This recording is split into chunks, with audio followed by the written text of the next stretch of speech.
What's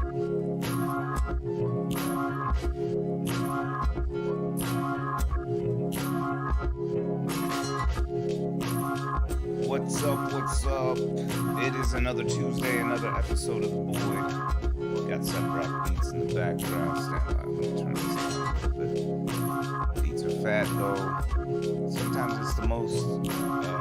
It's like the most popular part of the show.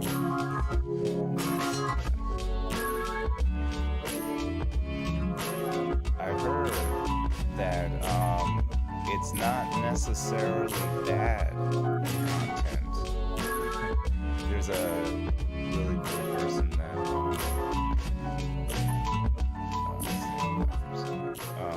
that left a comment with some feedback, and which is always welcome. I think feedback is a gift. Check out special needs Harry Potter. Yes, Seprock Beats was in the background there. Stand by one moment while I get the camera switched over. So we're coming to you live now in the shop studios. Let's see, is this gonna work? I don't think this is working. Stand by. Oh, here we go. The setup always changes. I mean, it's an active shop. So, Shop Studios. It's real deal, Holyfield. All right, let me see something. You know, part of the feedback was I needed more. What do you call it? That lighting, diffused lighting. Stand by. Hold on. I think I diffused it too much. Oh, God. Hopefully, this is better. Because if it's not, it doesn't matter. All right, whatever. I don't know. I think, what was the whole point? I think I made a big stink about it, or me, or Wally Doo did. I don't know. One of us made a big stink about how it was making us look like zombie people or something, because it was just too bright. Anyway, whatever. That's as diffused as it's gonna get, or whatever. Look, it's the shop studios, and I'm taking the feedback into account. So I said that I would implement those changes that they mentioned, having a little bit more diffused lighting from behind the camera and some other things. But the comments are public. They're in one of the last two videos or two videos. I guess they were searching identity politics, or IDPOL, IDPOL for short. And yeah, oh, whoops, I was supposed to transition. Hold on a second. So for people that are just listeners to the someday audio only version of the show, it'll be confusing somewhat because obviously the camera and stuff doesn't. Anyway, whatever. This dialogue would then be confusing. I digress. So what are we even look, it's another Tuesday. It's October freaking 6th of the year 2020. What is happening? What is happening? I have project codename Grey Goose behind me. You may see it. It's, I think, a 1981 or 1980 280 SLC Mercedes Coupe. I would say that it is very rare. Part of the reason, it's interesting. It's a sort of weird rare in that nobody wanted it in a way. I don't think it sold real well. So there aren't very many of them. And it is very 80s-ish looking, or 70s-ish. I don't even know what. I think it was designed technically in the 60s. But it's sort of like the NSX was like designed ahead of its time, I think. This car was as well, a little bit. But anyway, so that's what's in the background. You may hear some interesting outside noises. We'll see. I'm trying to adjust the microphone and things so that it doesn't happen that way. But I have to keep the shop studio door open because this stupid Project Grey Goose has a gas leak, and I'm pretty sure wasps have built a nest in the gas tank. So I'm probably gonna have to take the whole gas tank out. I'm just, deeper project than I thought. I'll have to be honest. Okay, so we weren't supposed to talk about that. We're supposed to be talking about safe spaces. What does that mean to you, safe space? Last week we were going to talk about it. However, there was the presidential debate. So that sort of threw a wrench in it. I tried watching the debate. It was just too frustrating and silly. It's just, I don't know. I don't even know what to say anymore. I just knowing that there's some supporters that was like Trump totally owned is just disheartening to me as an American. The idea that people think Biden was like so stately and so like totally what represents me in the fullest or whatever. I don't know what Biden people sound like, but what the fuck, man? I don't know how you can truly support the guy. I mean, like you can have disdain for Trump, but is it really support for Biden? And is that how the fuck? That's how we choose people?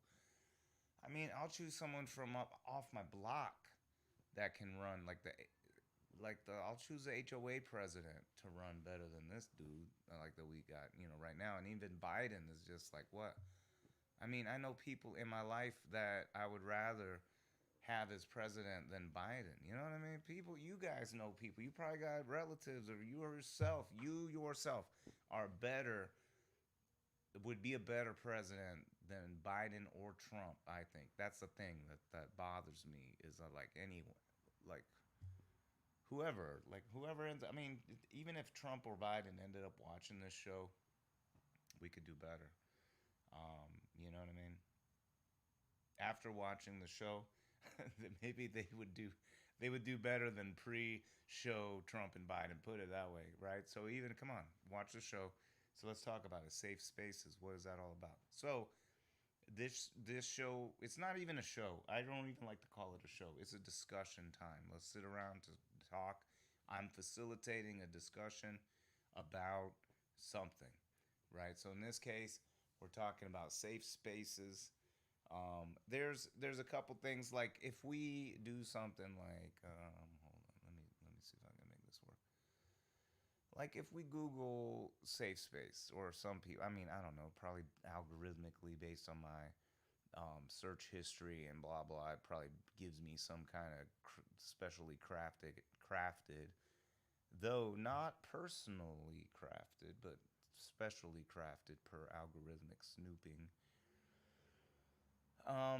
results. So I see stuff like definitions of what a safe space is, very I guess quote unquote objective Wikipedia stuff. I mean, you want me to show you, I can show you.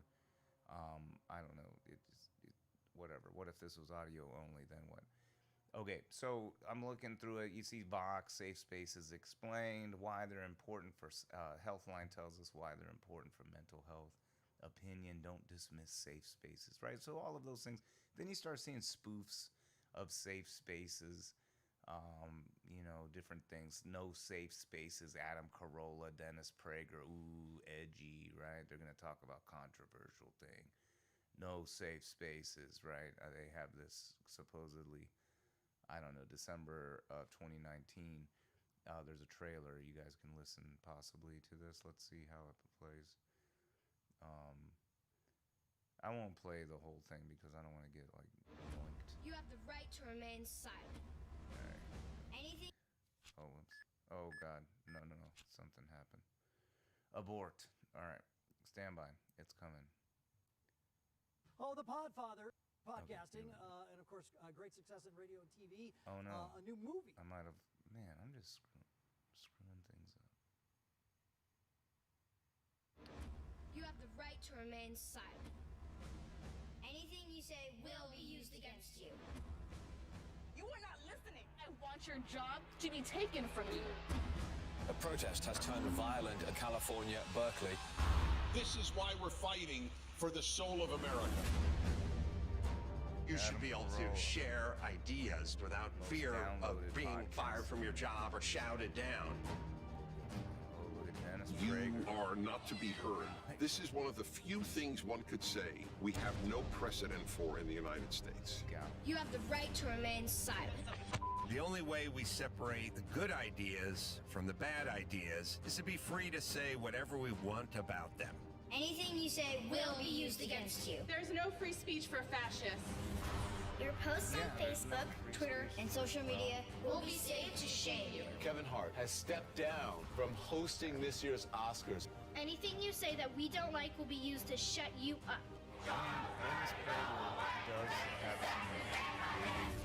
You can't be funny. It's creating an atmosphere of fear and repression, and it's gonna bust.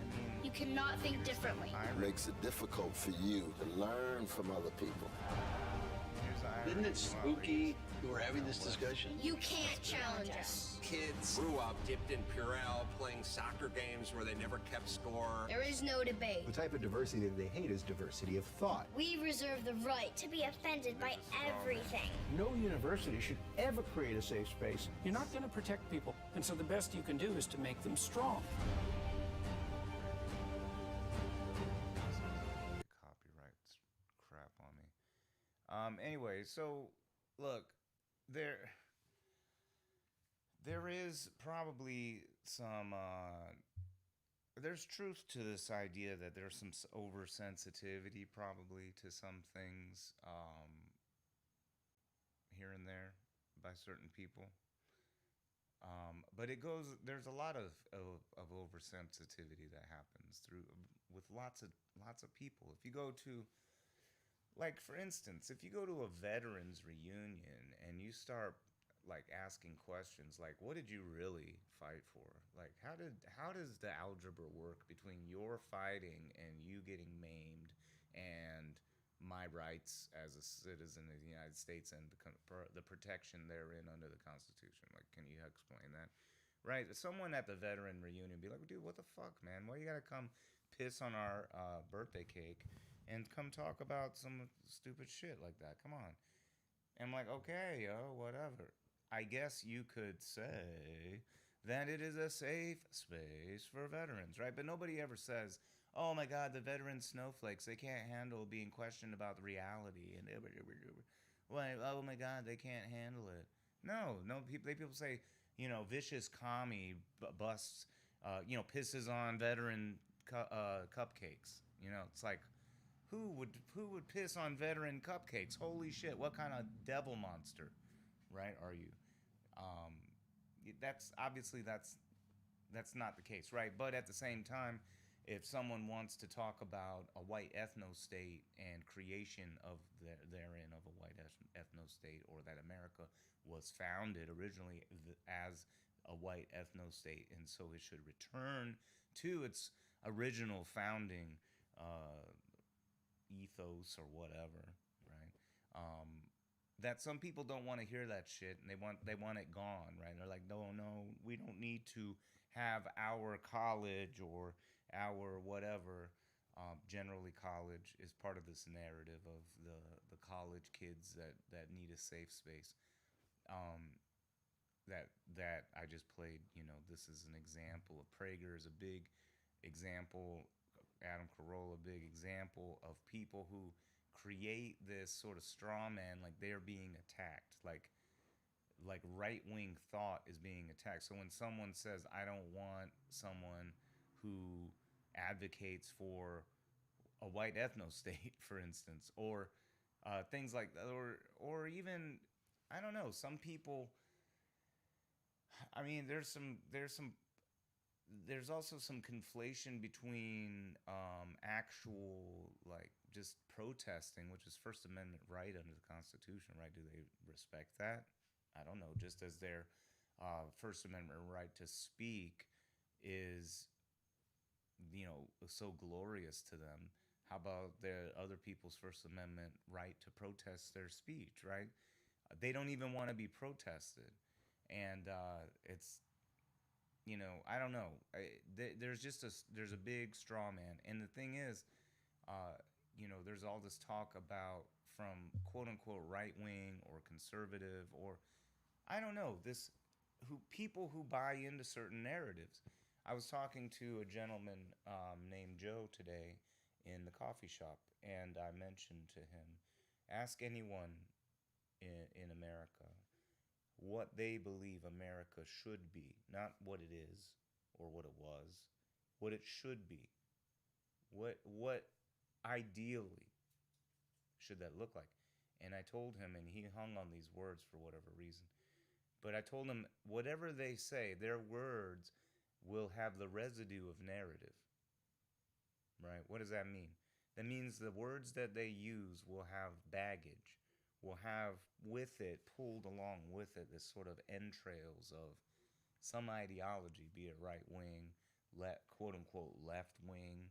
Some people have broken free from that, but a lot of times they hold on to other ideology. They find a lily pad ideology instead of looking at basically nothing, right? Looking at the emptiness of what is happening in front of us. Like, again, talking to Joe, he was likening Plato. He mentioned Plato and Sherlock Holmes and how they both sort of created a narrative out of the evidence that is there. And in fact, they created the counter narrative based on reason and reality. But how did they do that? They have to first look at the world with a blank slate. You have to clear everything like the mind of an infant, as the Tao would tell us. And look at the emptiness of your mind is in of itself value, right? So how much more can it store? Think of it that way. So it's not so much how much do you know, it's how much can you know, right? Possibly. I don't know. I'm not like a Tao master, but I'm sort of seeing. I feel like I see. Sort of, I get it, right? So a room, what is it? What is a room's function? The function of the room isn't the four walls that create it. The function of the room is the space within the four walls, right? And once you fill that space, the function of the room, depending on its use, is completely fulfilled. Wouldn't it be amazing to have a room that no matter how much stuff you put in it, it would always have room for more stuff? How amazing would that be, right? So if your mind is such as this empty space, imagine how much you could put into your mind. So you're always a dummy in a way, right? But you can be as smart as the smart. You're always possibly smarter, right? Look at it that way and you'll always learn, I feel like. Whatever. Anyway, but so safe space. If you have that attitude, then the safe space isn't required, because then you can confront the notion. You can confront the question, right? But people get in their feels. That's the thing. We're humans. We're emotional beings. That's special about us, supposedly, right? Though other beings on this planet also seem to feel and express emotions. So even frustration and things like that. So I think we have a lot to learn from animals, by the way. We just haven't learned. We haven't found a way to do it yet. And I just was hipped to this phenomenon today of dang, I forgot who to credit it to. Dang it! But this idea that we are progressively getting dumber and dumber, partly because of technology. So at the same time we think we're getting smarter, we're actually not. Again, going back to this conversation with Joe, I was telling him that I believe that Americans have been purposely deprived through schooling, etc. By the way, Superfan Chris is on. What is up, sir? I'm sorry I didn't check the comments. I was on a roll, I guess. Jump in, chime in, let me know what you think. And let me know before I get too deep in the drink. I can't remember how much stuff I put in this, but it's mostly seltzer water, so I gotta stay hydrated.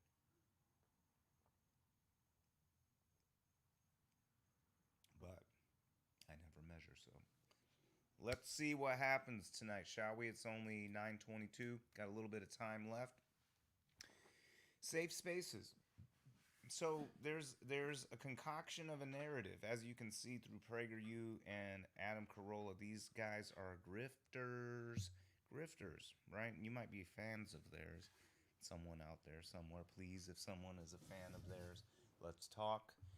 Because I welcome And I would love to bring on opposing views. I was on, so I'll give you an example of another safe space.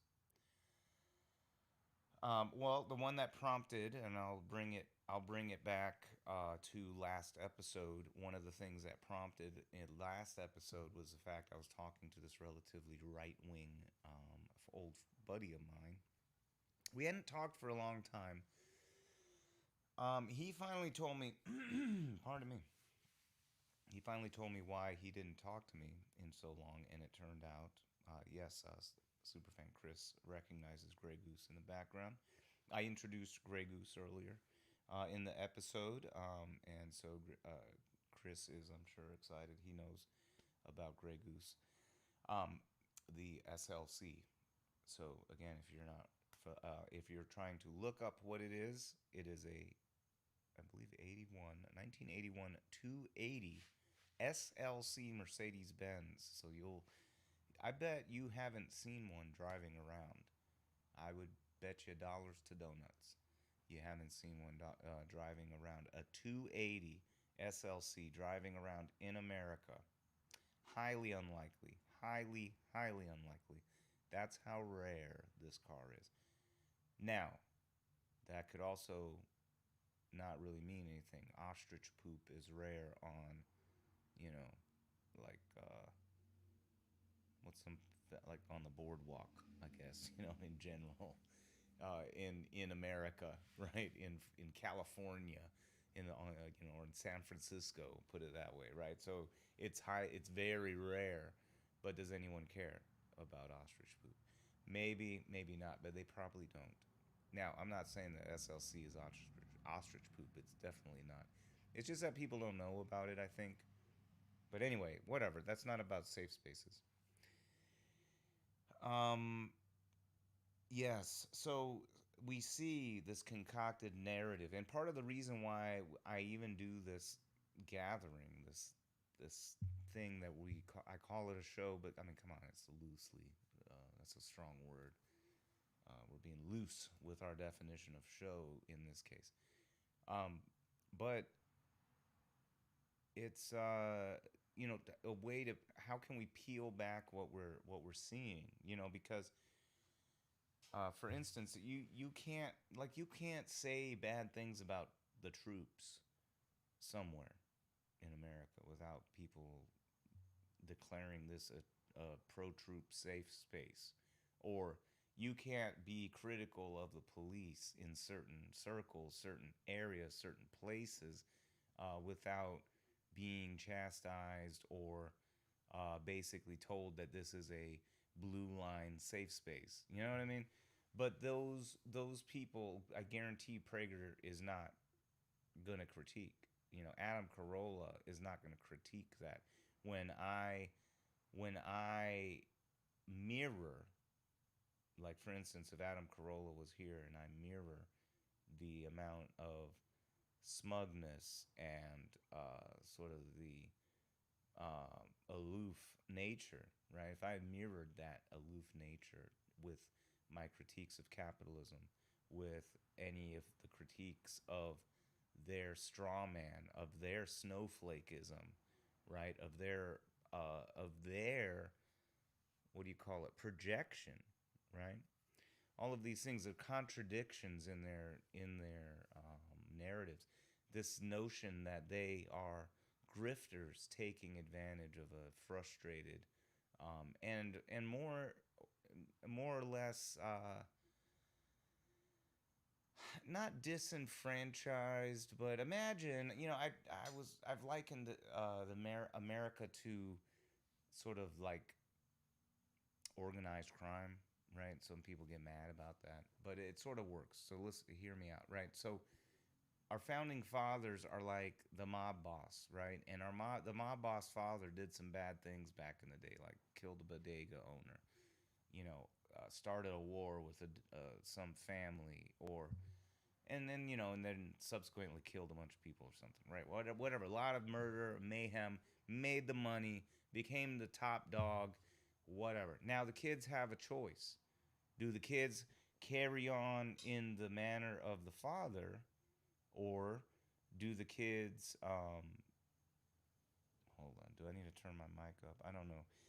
Guys out there, tell me if I need to turn the mic up or not. Because right now I just looked at the. Hold on, I'm gonna move it around a little bit. I looked at the settings and it looked like they were. It was pretty low. Ooh, that might be too high. Might be too high. I don't know. Anyway, let me know in there. Comments, very welcome. Feedback, very welcome. What was I saying? I can't remember. I just noticed that the volume didn't look that loud. I can't remember. Yes. Anyway, if I mirrored the aloofness, they would take major offense, right? And then what always happens is they backpedal to this thing where they say stuff like, "Oh, well, I just value freedom, and I just wish everyone would just get along and love each other and have compassion. That's all I want is just compassion." I'm like, "Well, okay, but I'm talking about real life issues, real life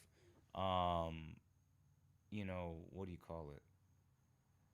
Like policy when laws go into effect, or whether or not someone gets welfare, or what does that welfare look like, or what does infrastructure planning look like, or how does it get executed, those kinds of things, right? When they just simply say, "Oh, well, we should just love each other, whatever," but then they take on these sort of conservative notions of not spending through government, not investing in infrastructure because that's socialist and things like that.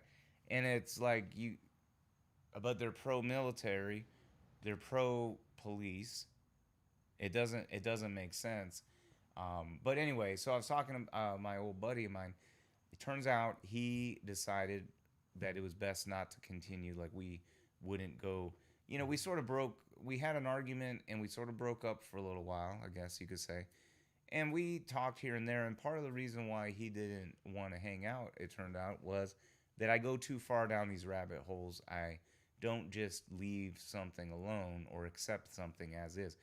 And what it turns out to be is that he can, in this world that he has, he can say whatever without being challenged. And then if his notion of reality is challenged and he has to explain himself, he does not feel that, he gets anxiety and doesn't feel like that's something that he wants to be around, right? So basically he needs to define a safe space. He needs to be around friends and finds and only surrounds himself with friends that will sort of let him say what he wants unchecked. Because if he has to explain himself and is questioned into sort of being painted into a corner, right? Rather than concede, it will just be, well, I just want to be compassionate and etc. But, well, if policy is not compassionate, then you're not voting compassionately, right? So these lofty words don't match actions, and getting called out on it is uncomfortable. So what happens? They create a safe space, right? They don't like to have their myth of capitalism checked, right? They don't like, even if they work in economics or finance or banking or something along those lines that give them some level of authority, right? When they can't actually explain some of the contradictions that are occurring that have been known for a very long time. Because you can be a professional in that realm, in various aspects of the financial, banking, etc. world, and not really understand the machinations of the macro economy, right? You just basically specialize in doing something, right? And you just hope that you can manage some portfolio of stocks in a certain way so you can make the most money and your people don't sue you. I mean, that's sort of what it is. So there's not really a big analysis of labor and GDP and inflation and all of these kinds of things all tied together. Who gives a fuck? That doesn't matter to quarterly earnings, so why do I give a shit about that stuff? Right? Who's thinking about that? And if it's not for manipulation, who's actually thinking about it? Right now, I get cursed with thinking about it. I just think about it when I go on a run. I think about it when I wake up in the morning. Shit like this is like how I'm thinking about macroeconomics. Not in some way with equations and shit like that, but thinking about how things move. Like, I mean, and I didn't come up with these things. These are things that people in the past have written about, not to appeal to authority, but it's like, I'm just saying, I didn't make it up. It's just like, we got to think about some of these things. Like when we're farming, for instance, if we're doing mass farming in one area of the world to feed another area of the world, we're basically taking all of these vitamins and nutrients out of the soil and moving them over to some other place. And what happens is basically the global south feeding the global north. There's not necessarily a recycling of minerals and nutrients back into that source of those nutrients after consumption, right? Because they're getting transported to a faraway place and they're out of cycle. They're no longer in a cycle. And there's no capital investment to go put nutrients even in an artificial way back into the soil. So now you have barren, dead soil that gets basically desertification. You've created desert where there wasn't desert before, right? Where you had ecosystems that were created because you had some level of symbiosis that allowed for stuff like water retention, these kinds of things to develop over time, and in a few short years all of that nutrients is depleted, and now without that long period of what do you call it, of restoration, natural restoration, without that, then something else is needed. The problem is, in the long run, we're all dead. John Maynard Keynes famously said that in the long run we're all dead, because the capitalists, which he was a capitalist, but the, I guess, short-sighted, psychopathic capitalists, like, you know, Trumpian style capitalist, Ayn Randian style capitalist, libertarian capitalist, these kind of people.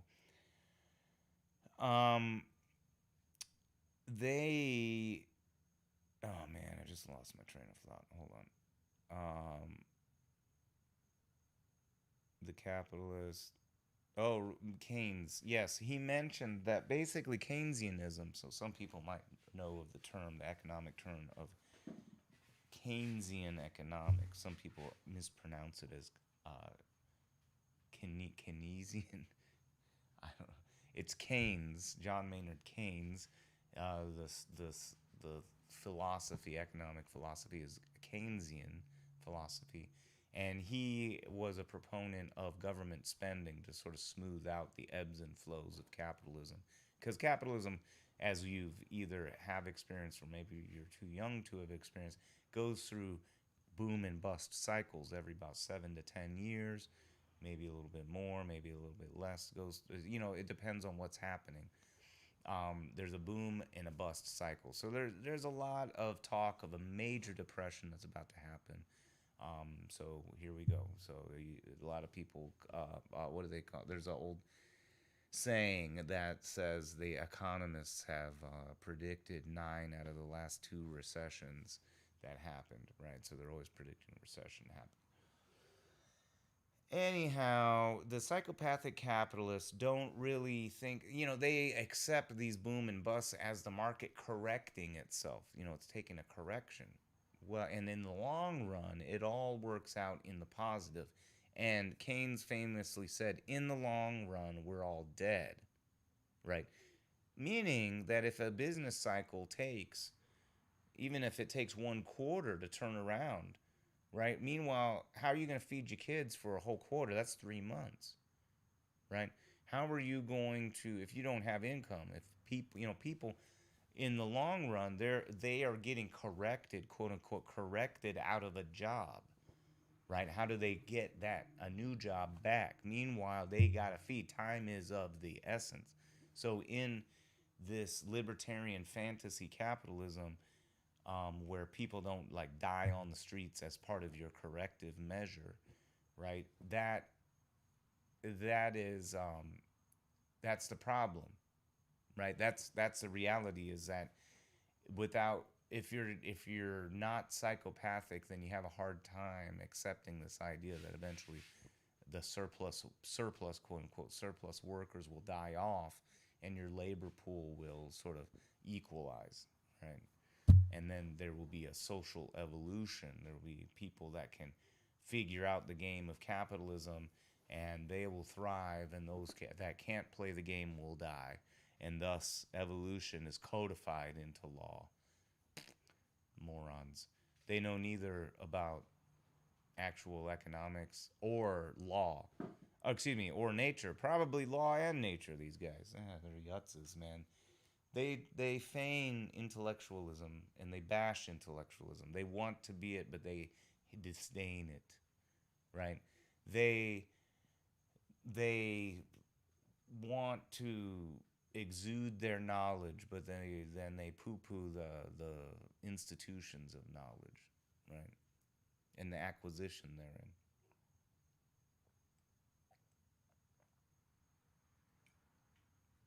Pardon me. Superfan Chris says, safe space. Are you referencing veterans who do not like to discuss example war or someone disrespecting the American flag? All of the above. All of the above. So for instance, it's like my point, I guess, to this whole discussion of safe space is that the safe space idea existed since forever. There's always been, like, church is a safe space from sexual content, right? You know what I mean? There's a safe space designated all over the place.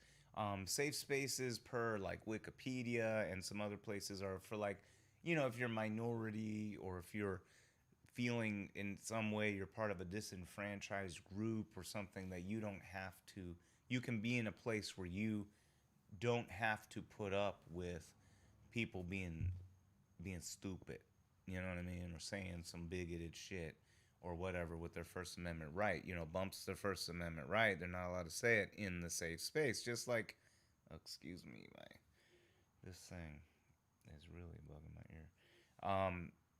It's like, look, like a church is a safe space. They can kick you out if you are acting the fool, right? What's so wrong about people having a safe space where they don't have to hear about white ethno-state, or they don't have to hear about how there's thoughts regarding, cranial lumps and cranial shape and intelligence and, weird stuff like that. That's debunked and whatever's, and maybe you don't, like, I don't know. You don't want to be in a place that you gotta like have to argue with some dude about whether it's okay to, I don't know, take over Native American land.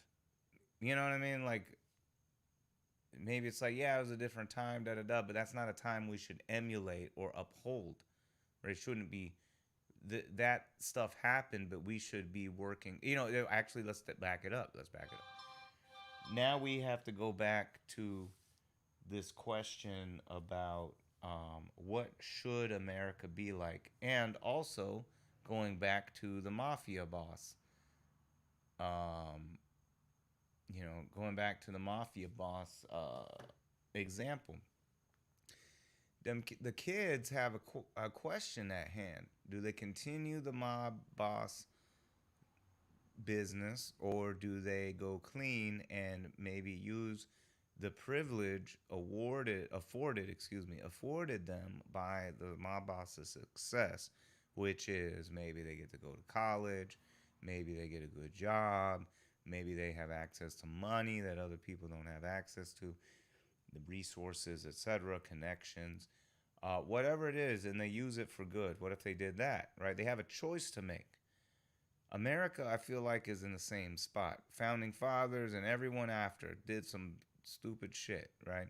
Some things that maybe, killed a couple bodega owners, started a couple wars with some families, killed some cab drivers along the way they shouldn't have, did some other reckless things. And now it's a moment of reckoning to where we could say, look, either we continue in our father's footsteps and own it and embrace it, right? Yeah, my dad killed a bodega owner, and if you say too much more, you're next, right? Or we could be like, yeah, my dad killed a bodega owner, however, I put together a trust for their family so that to somehow of course we can't make up for it, blah, blah, blah. We recognize it, and here is in recognition of that to make up. Of course, we can't make up for it,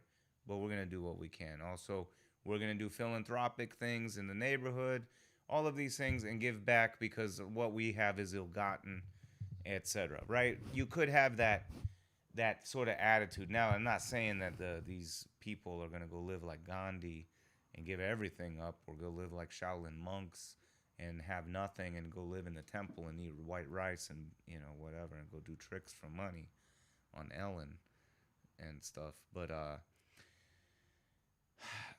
I'm not saying that.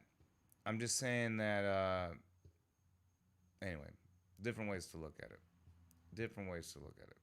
So what do you guys think? You tell me what you guys think about all of this stuff. So yes, Superfan Chris, it's all of the above, right? Some people need a safe space. There's nothing wrong with that. Safe spaces have been around since forever. There is a projection going on, though, right? There's certain people that they can't be around other people that believe. Like, for instance, if they're racist, they can't be around people that believe black people are equal to white people. They just can't fathom that idea. They believe there's so much evidence, quote unquote evidence, like the cranial lumps theories and whatever shit. There's some other ones that go along with that, right? And these college kids are like, no, I don't want that guy to speak. He says cranial lumps, or if you have black features, then you're not going to have as high IQ. But, it's not that the white people are the most smartest people. It's the not Ashkenazi Jew, Ashkenazi or whatever Jews, and the white people, they don't even like the Jews. So, hey, what do you know about that? It's got to be objective. You know what I mean?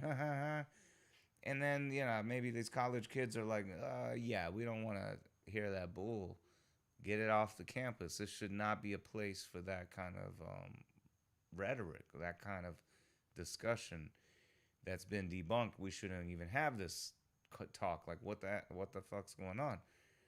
Somehow, some way they get booked, blah, blah. Now the right wing cries about college kids don't want these people that say cranial this and that, or that the white people, or at least these Jewish people, and then such and such are smarter than, they start ranking people by race and intelligence and categorizing people and stuff like that. And it's like, look, we're trying to move past that idea because it's all being debunked.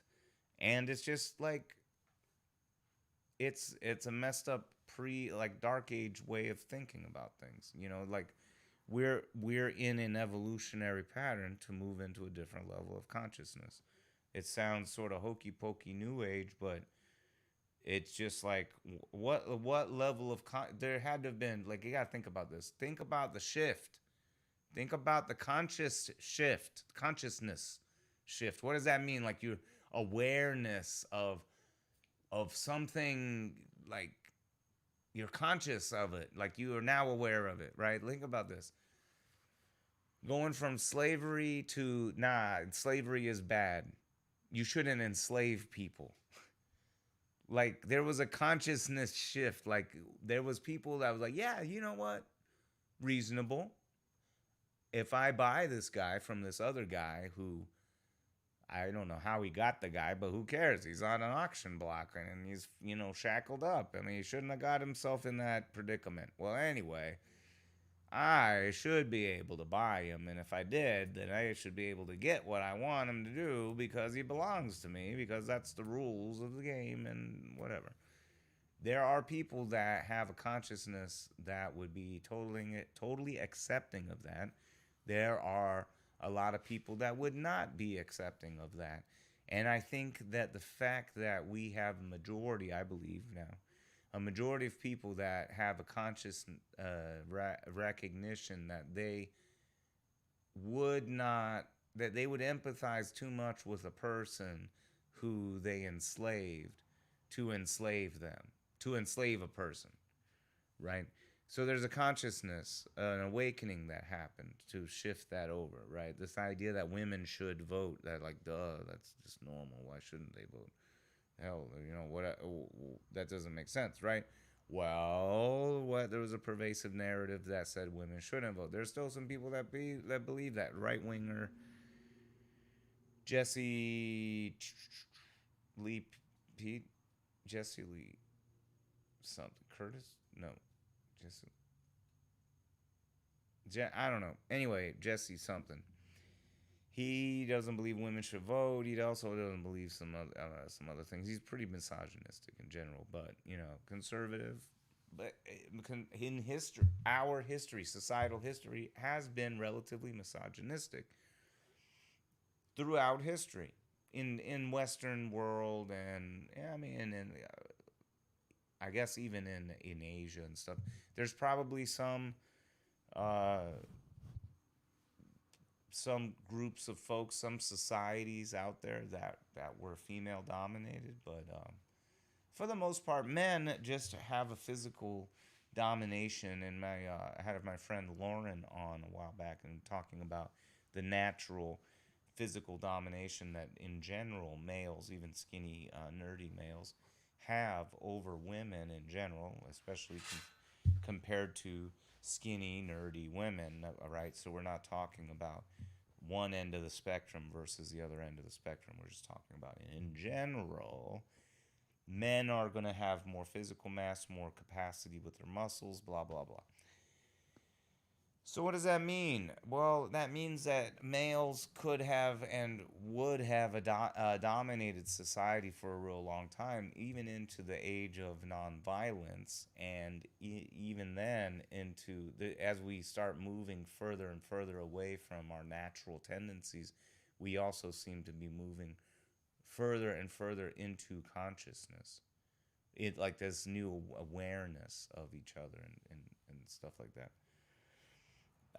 And this goes back to another concept that I had about the movement of going from a society of the lion, right, as far as sexual selection to some degree, where males would just sort of fight each other and dominate and take the harem kind of thing. And now, not Americans, but humans in general haven't had quite that type of arrangement, but to some degree there's a level of competition and winning over of a female in a more masculine kind of way, right? Or what do you call it? The female or women are definitely relatively submissive or subservient in the history of humankind to most, for as far as the general society. We are now in a situation where men can't, get away with beating their wives. They can't get away, they're not supposed to be able to anyway, with forcing them to do things and whatever and that kind of stuff. And so a lot of that physical power has been stripped away from men. So now women are really on, legally they're on equal footing, but then also legal ramifications of the collective society of which an individual has no power against, right? That's really what it is the societal sort of consciousness of it. But anyway, I don't know.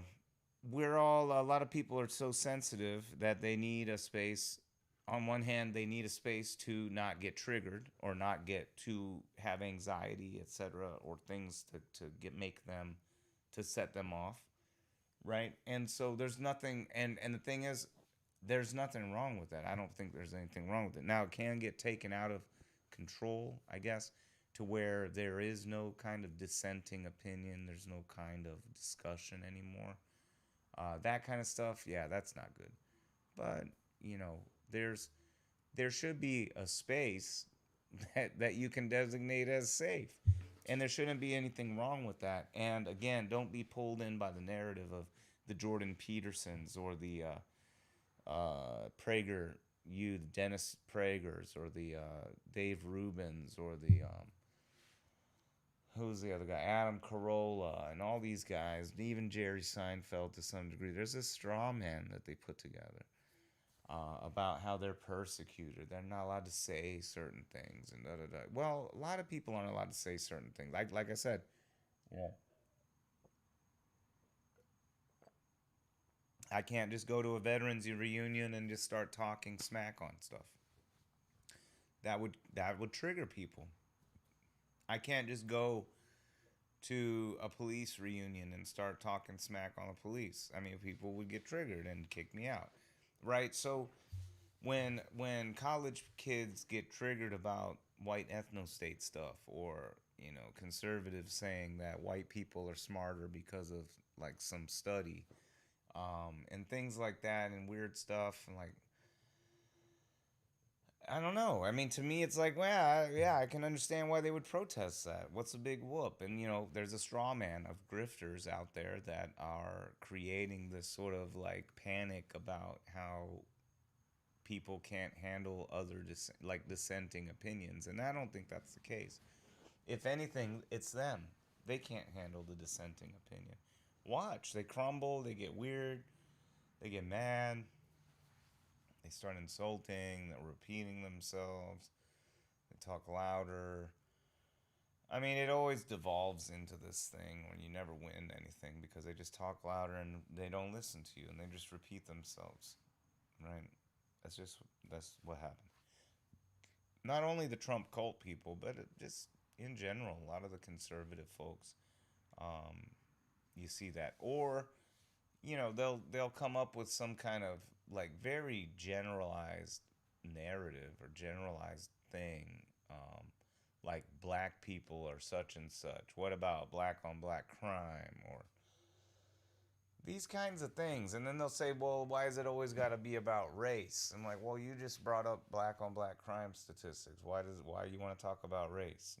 Like, oh, well, because it's relevant. I'm like, okay, well, I'm talking about race because it's relevant. Well, right? When they want to talk about race, they'll talk about race. When they don't like when you talk about race, or they don't want to like be part of that, or they don't want you get a little too close to home or their identity, suddenly, why does it have to be about race? Well, why can't we just, I don't even see race. I'm colorblind. Oh my God. Then that means you're ignorant. That means you can't see it. That's just ridiculous to say stuff like that. I mean, I don't know. They would claim probably to need a safe space from me for saying the stuff that I'm saying about people who claim to be colorblind, right? That those are really most of the time the ones that are the down low racist, right? They're the colorblind people. They don't want to hear about it. They don't want to see about it. They're the liberal, the white liberal that Martin Luther King warned black people about.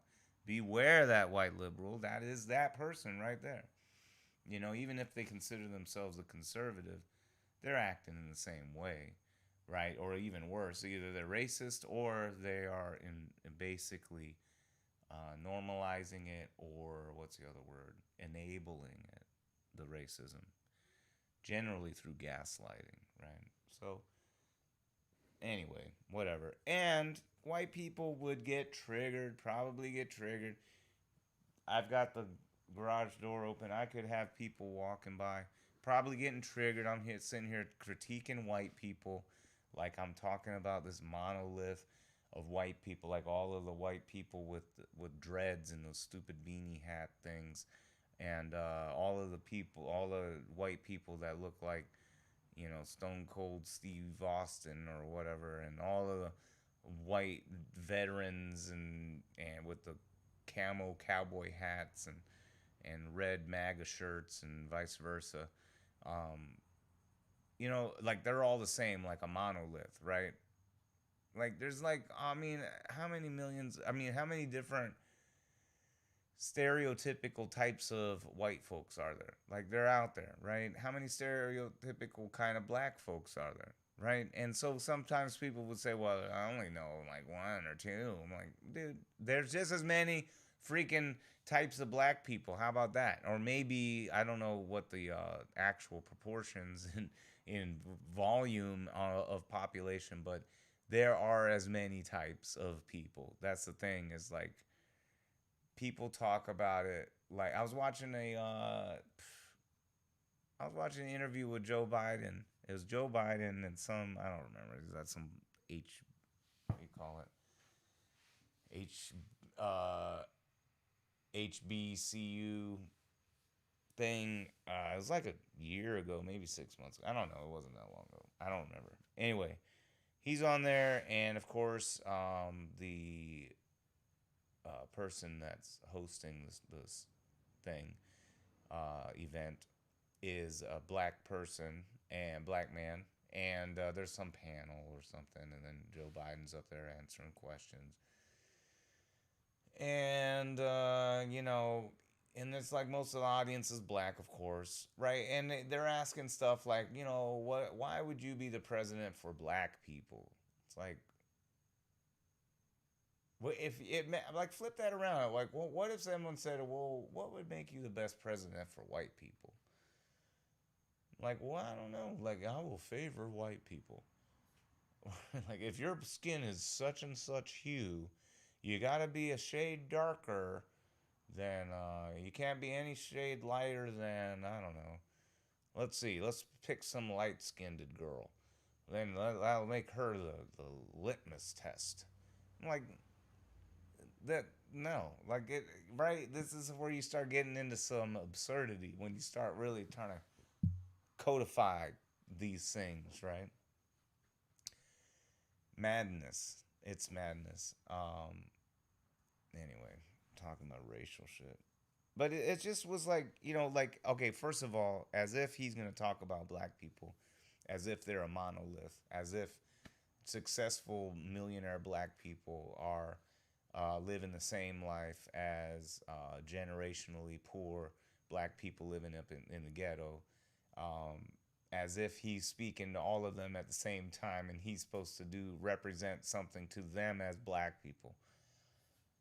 What, like, I would just, to me, I'd be like, man, what do you want me to say about? Are you trying to say that black people are all one thing, and that, you know, like, I could, hey, ADOS, there's something, African descendants of slaves, or American descendants, I don't remember what the acronym is, American descendants of slaves, whatever, I don't know. Yeah, they got a point about tracing lineage and doing all this stuff about slavery, and like, yeah, look, if you're Congolese and you came here from 1985 on or something, you shouldn't get reparations. So get out of line. You know what I mean? Just because you're black, just because you're 2 shades darker than the light-skinned girl that we decide is the benchmark. I don't know. What's her name? It's Tina off of Martin or something, right? I mean, that, like, I think of how ridiculous. If you're black enough, you get this kind of reparation, or I don't even know. Like, how would you set a threshold? Like, well, if your genetic profile is X percentage, right? How do you codify this thing? So, the descendants of slave movement, I think that, okay, if they come up with a way to codify, or come up, at least they're saying, hey, let's define the funnel of who's going to be involved in this, right? Obviously not the Congolese immigrant from 1985, is not a descendant of slaves, so he doesn't get reparations.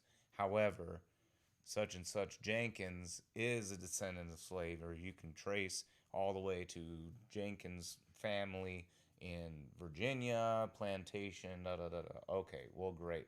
Hey, where are the Jenkins family now? This is the mirror theory I have, which I'm sure someone thought of it. If they did, it's convergent evolution. But basically, you know, we thought of it at the same time, or whatever. I didn't read about it. But basically, if you can trace your lineage of slavery to a slave owner, then that means the slave owner's descendancy can be traced. So where are they at now? Let's see there first about reparations, and then let's go thereafter and sort of determine. I mean, if you can go that far, if you can go as far as proving your own, you know, slave descendancy, then I'm sure we could do a little forensics files and go backwards and see, like, let's calculate out how much reparations, and let's go find where to find it. Let's start with the Jenkins family, for Mr. Jenkins. Something like that. Like, hey, sorry, you got an extra 5% tax bill for reparations, and you got to either pay off, you know, some X amount of money from the Jenkins, from your current life right now, or just 5%, you know, in perpetuity until it's paid, or some balance is paid. That would suck, but, you know, and it would be like, well, that had nothing to do with me. I didn't do anything. Yeah, well, had nothing to do with the descendants of slaves either. But yet they live in the ghetto now, or they live in whatever squalor because they didn't have generational wealth that the Jenkins family had. I'm just using Jenkins for whatever reason. Jenkins Quality Barbecue, I assume they're black, but they're probably not. I don't know, my stereotyping bias at play. We'll see. Maybe they're the whitest white ginger Jenkins I've ever seen. The Ginger Jenkins running around making barbecue. Who knows? I know nothing about it. But just giving you a background a little bit into my subliminal biases and how I came up with the names. There you go. A little bit of behind the curtain. Don't even have to wait for the director's cut. It's right there in the middle. Yeah, what do you do? Bonus. No, didn't even have to contribute to Patreon. By the way, there's a Patreon. Hey, maybe I'll get a new microphone and new setup and all sorts of stuff. Go ahead and donate if you'd want. I mean, not donate, invest. Invest. What do you get in return? More amazing capacity to facilitate discussion. Maybe I can get into some advertisement to bring in new blood. Some folks who will throw down some counter arguments to see what is, you know, what's it called? I can't remember. I just lost my train of thought. All right, so, oh yes, we need to get some opposing views. Let's get in an argument. It's always more fun, right? When we have an argument, people have different views, and like, oh man, it's getting heated. Oh, dang, he got him a good point. Oh, that's a good point. Oh, I heard that one before. What are they going to say next? And that's like, oh, I never really thought about it that way. That's the whole point of this stuff, is like, oh, I never thought of that aha moment. I never thought of it this way. Now it makes sense. Oh, that's why people say that. Or, oh, okay, now I know what James is talking about with propaganda or the narrative or the blah, blah, blah, blah, blah, blah, blah, whatever. I don't know.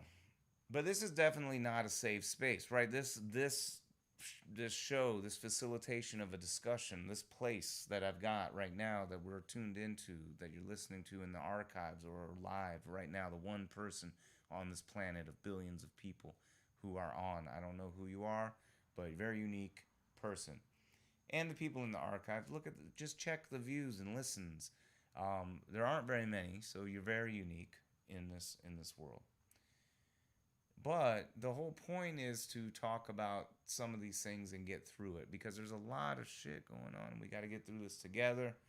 That's the whole point. So make sure, please, Tuesdays at 9, that you get folks to tune in. Get people that are opinionated, that like to argue their point. They want to, they are annoying about it. Like, holy shit, well, don't this person shut up, or go find someone else to argue with, because I don't want to argue with you. I'm the person. Bring them on. Let's talk about it, because maybe you'll think of something. Maybe you'll have a new perspective, or I don't know. Maybe you'll be like, man, I didn't think you really thought that. Or like, wow, you think people should just, like, babies should just die? Like, I don't know. Or do you think, women should just die on the street, or men should just die on the street? Or, wow, that's crazy. Why would I never thought that you would think that as a human? Right? What if you you recommended that someone, maybe that's why some people don't recommend people tune in the show, because it's not a safe space. I think I was going to allude to a previous episode where I invited a friend onto the show to describe sort of this theory she has about women feeling a subliminal fear of men and being subservient to that fear, subliminally. And now I can sort of understand where she's coming from on that, and it may be true depending on certain circumstances. However, it doesn't necessarily, I don't think, have a universality that she maybe believes or claims. And I challenged her on it. I wasn't just going to sit there and be like, oh, that's amazing. How'd you come up with that? Oh, that's so cool. So have you done anything, like publish anything? No, I'm like, well, what evidence do you have of that? Other than your own anecdotal hunch or the testimony of your friends, is there research? Has Freud already talked about this? What else, is there anything else? Let's talk about what else is there, because I'm sure my listeners are wondering these things. So let's expand it. Let's try to make a mission. This is not like Fight Club. You can talk about it. In fact, let's talk about it. Let's make it uncomfortable. Let's actually not have a safe space. So Adam Carolla can actually have his ass handed about capitalism, for instance, because I know he's a sycophant therein.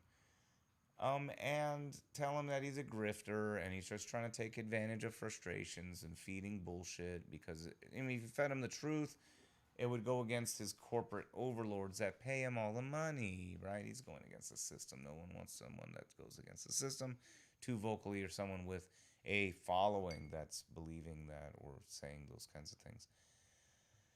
So it's okay right now, while I have one person out of the billions of people listening or tuning into the show, or however many is in the archives by the time you're listening to this show. This, I can say whatever, because, ain't nobody watching. But if you become famous enough, and this is why people probably become all crazy, or whatever they say, the Illuminati, various people, there's agents of these people who want to make sure that you comply with what's happening. So if you try to message outside of that, you are now non-compliant, and that becomes an issue to them, right? And so, and I think that's truly where a lot of these stories are coming from, of like Illuminati, that kind of thing. I think it's the overlords basically saying what's acceptable, what's not, setting the boundaries of what we can talk about. That kind of thing, so. But anyway, Saprock beats in the background, and that's another episode of Boyd. Hopefully you guys out there someday in the future, and concurrently right now, are you know, got something out of it, had some kind of, at least flexed your brain a little bit about safe spaces and the fact that the safe space narrative is really sort of a fake narrative, right? It's concocted to get you riled up, talking about people in a way that makes it feel antagonistic, so that it starts sowing division, because that division creates opportunity, and for the grifters specifically. So with that in mind, Zep Rock Beats in the background side of AB. Check it out.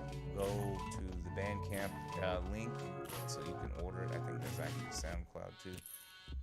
Something like that. Anyway, peace out. Hey, check out Special Needs Harry Potter.